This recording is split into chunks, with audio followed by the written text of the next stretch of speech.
அஸ்ஸலாமு அலைக்கும். எப்படி இருக்கீங்க? நல்லா இருக்கீங்களா? அல்ஹம்துலில்லாஹ் நானும் நல்லா இருக்கேன். எப்பயுமே பெண்களுக்கெல்லாம் அடுப்படியிலேருந்து தான் வேலை ஸ்டார்ட் ஆகும். காலையில் எந்திரிச்ச உடனேயும் அதே போல் தான் எனக்கு எப்பயுமே காலையில் எந்திரிச்சதும் அடுப்படியில் தான் வந்து நிற்பேன். ஏன்னா பிள்ளைங்களுக்கு காலைல சமைக்கணும், ஸ்கூலுக்கு லஞ்ச் ரெடி பண்ணணும்ல. அதனால எப்பயுமே அடுப்படி தான் ஸ்டார்ட் ஆகும். என்ன பண்ணுறது, அது பெண்களோட அது ஒரு இது வரமா இல்லை அது என்னன்னு தெரியல. அப்படியே நானும் ஒரு அடுப்பில் பாலையும் வச்சு பாலை காய்ச்சி காஃபி போட்டுட்டு இன்னொரு அடுப்பில் சுடு தண்ணி வச்சுட்டேன். ஏன்னா பிள்ளைங்களுக்கு சளி பிடிக்கல, கிளைமேட்டு இப்போ உங்களுக்கு மழை கிளைமேட் இல்லை, அதனால் பிள்ளைங்களுக்கு சளி பிடிக்கும் அப்படின்ட்டு ஒரு பாத்திரத்தில் சுடு தண்ணி போட்டு நான் வச்சிருவேன். அது வந்து சரி அப்போல்லாம் அவங்களுக்கு தேவைப்படுதோ அப்போல்லாம் அதில் தான் மொண்டு கொடுப்பேன். அவரும் டிவி பார்த்துட்டே அந்த டீயும் குடிச்சு முடிச்சிட்டார். அதுக்கப்புறம் கிச்சன் இப்போ இப்படி தான் இருக்குது. இன்றைக்கி சாட்டர்டே இல்லை, ஸ்கூலு லீவு. லன்ச்சு பண்ணுற ஒர்க்லாம் எதுவும் இல்லை. லன்ச்சு பண்ணலன்னாவே நம்மளுக்குலாம் ஒரு பெரிய ஹாப்பி. ஏன்னா அப்படியே கொஞ்சம் லேட்டாக தூங்கி எந்திரிக்கலாம். அதனால் கொஞ்சம் லேட்டாக நானுமே இப்போ அப்படி தான் இன்றைக்கி லேட்டாக தான் தூங்கி எழுந்திரிச்சேன். லேட்டாக தூங்கி எழுந்திரிச்சோன்னே டீயை போட்டு குடிச்சிட்டு ஃபஸ்ட்டு ஹாஸ்பிட்டலில் போகணும், ஒரு டிடி இன்ஜெக்ஷன் பண்ணணுன்ற ஒரு மைண்ட் செட்டில் தான் எந்திரிச்சேன். சரி அப்படியே டீயை குடிச்சிட்டு கொஞ்சம் நேரம் கழித்து ஹாஸ்பிட்டலுக்கு போகலாம் அப்படின்ட்டு. சரி கீழே விழுந்து அவருக்கு வலி இல்லை அப்படின்னு தான் சொல்கிறான். வலி இல்லைம்மா அப்படின்ட்டு. இருந்தாலும் நம்மளுக்கு ஏதாவது செப்டிக் ஆகிடும் அப்படின்னு சொல்லிட்டு பயம் இருக்கும்ல. சரின்னு சொல்லிட்டு ஹாஸ்பிட்டலுக்கு போகலாம் அப்படி தான் கிளம்பிக்கிட்டு இருந்தேன். இருக்கும் போதே மீன்கார அம்மா மீன் எடுத்துகிட்டு வந்தாங்க. அவங்கக்கிட்ட அப்படியே சரி மீன் வேணாம் எறா இருக்குதான்னு சொல்லி கேட்டு அதுக்கப்புறம் எறா வச்சாங்க. அவங்க அந்த எறாவை 150 சொன்னாங்க. நான் 150 தரமாட்டேன், 120 தரேன் அப்படின்னேன். அதுக்கப்புறம் இல்லை 130 கொடு, 140 கொடுன்னு சொல்லி பேரம் பேசிக்கிட்டே இருந்தாங்க. இல்லை நான் 120 தான் தருவேன், இல்லைனா கொடுங்க அப்படின்னேன். அப்புறமா 120 தெரிஞ்ச அம்மா தான், எப்பயுமே இவங்க கிட்ட தான் நான் வாங்குவேன். இந்த எறா மீன் எல்லாமே இவங்கக்கிட்ட வாங்கினா தான் நம்மளுக்குன்னு ஒரு சாட்டிஸ்ஃபைடான இருக்கிறவங்களாம் இருப்பாங்கல்ல. மீன் எடுத்துகிட்டு வரவங்களா இருந்தாலும் சரி, கறி வாங்குறதா இருந்தாலும் சரி, நம்மளுக்குன்னு பிடிச்சவங்க கிட்ட வாங்கினா தான் திருப்தியாக இருக்கும். அதனால் நான் எப்பயுமே இவங்க கிட்ட தான் வாங்குவேன்.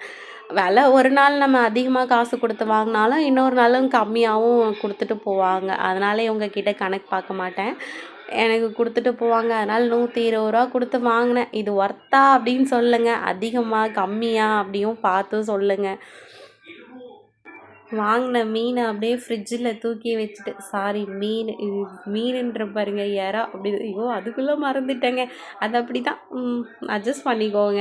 வாங்கின எறாவை தூக்கி அப்படியே ஃப்ரிட்ஜில் வச்சுட்டு நானும் அப்படியே ஹாஸ்பிட்டலுக்கு கிளம்பி போகலாம் அப்படின்னு சொல்லிட்டு இங்கே தான் எங்கள் ஊர்லேயே ஜிஹெச்சுக்கு போகலாம், ஏன்னா டிடி இன்ஜெக்ஷன் தானே, எங்கே போட்டாலும் ஒன்று தான் அப்படி சொல்லிட்டு ஜிஹெச்சுக்கு போடலாம் அப்படி சொல்லிட்டு இங்கே முத்தியால்பேட்டில் இருக்கிற ஜிஹெச்சுக்கு தான் போனேன்.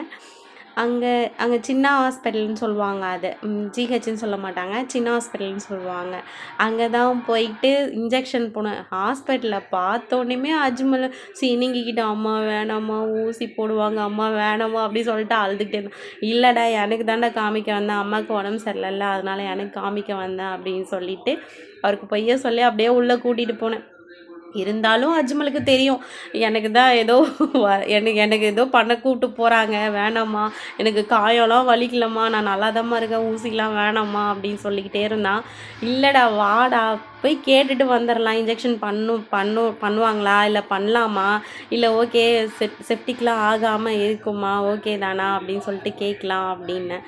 அதுக்கு தகுந்த மாதிரி அங்கே இருக்கிற நாங்களும் லேட்டாக போயிட்டோம் போல். ஹாஸ்பிட்டலில் யாருமே இல்லை, டாக்டர்ஸ் இல்லை, எல்லோரும் இருந்தாங்க, டாக்டர்ஸ் இல்லை. சிஸ்டர் பார்த்துட்டு இல்லைம்மா இது வந்து காயம் ஆறி தான் இருக்குது, ஆயில்மெண்ட்டு வைங்க, ஆயில் தொட்டு வைங்க அப்படின்னாங்க.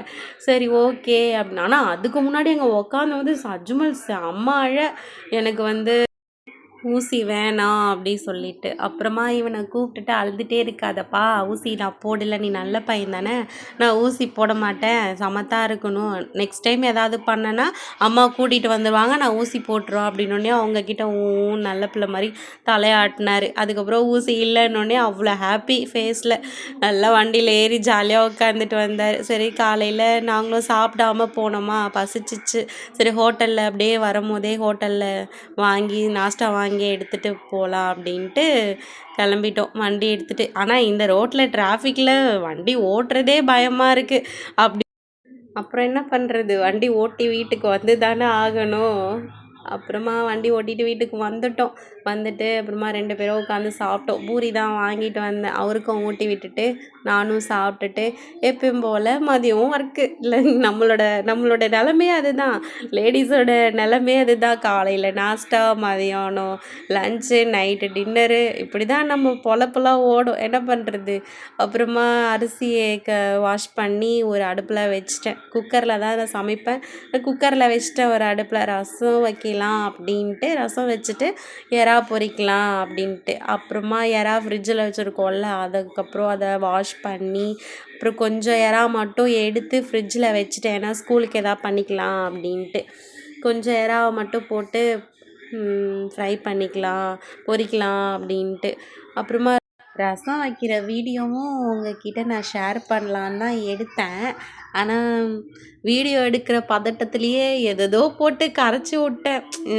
பூண்டு, மிளகு, ஜீரகத்தை மிக்சியில் போட்டு லைட்டாக பல்ஸ் பண்ணிவிட்டு அதை எண்ணெய் ஊற்றி நம்ம வதக்கும் போது கொஞ்சம் போடுவோம்ல, அந்த மாதிரி போடல. எல்லாத்தையும் அந்த புளி கரைசல்லையே போட்டேன்.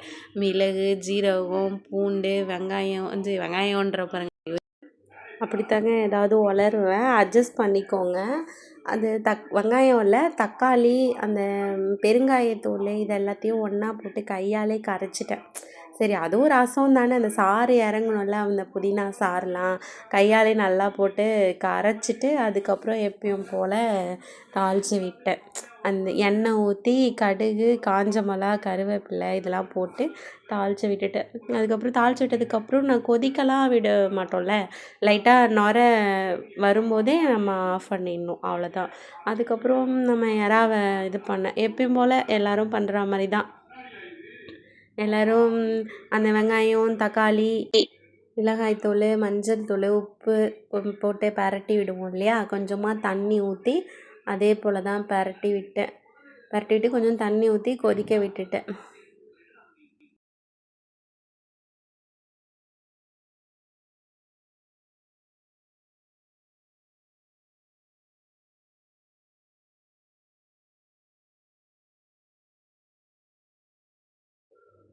அவ்வளோதான், சாப்பாடும் நம்மளுக்கு ரெடி ஆகிடுச்சு. சாப்பிட வேண்டியதான். கொஞ்சமாக சாப்பாடு போட்டு ரசம் ஊற்றி எறா வச்சு சாப்பிட போகிறோம். வாங்க, நீங்களும் சாப்பிட்லாம். அவ்வளோதான், வீடியோ முடிக்க வேண்டிய நேரம் வந்துடுச்சு. முடிக்கலாமா? டாட்டா, பாய். இதே மாதிரி இன்னொரு வீடியோட நம்ம சந்திப்போம் இன்ஷா அல்லாஹ். நான் கண்டிப்பாக வீடியோ போடுவேன். எல்லோரும் சப்போர்ட் பண்ணுங்கள், சப்ஸ்கிரைப் பண்ணி வச்சுக்கோங்க. அஸ்ஸலாமு அலைக்கும்.